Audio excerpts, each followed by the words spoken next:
صحیح بخاری حدیث نمبر 3675۔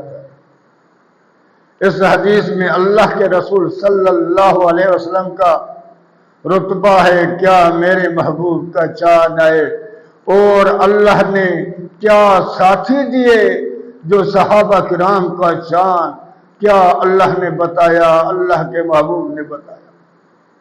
حضرت انس رضی اللہ تعالیٰ عنہ فرماتا ہے کہ ایک دن اللہ کا رسول آپ کے ساتھ حضرت ابوبکر، حضرت عمر، حضرت عثمان رضی اللہ تعالیٰ عنہ تھے۔ احد پہاڑ پر چڑھے تو احد پہاڑ ہلنے لگا۔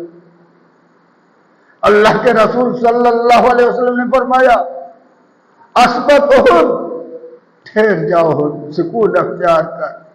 فَإِنَّمَا عَلَيْكَ نَبِيٌّ صِدِّيقٌ وَشَهِيدَانِ، خبردار تیرے اوپر ایک نبی ہے، ایک صدیق ہے، دو شہید ہے۔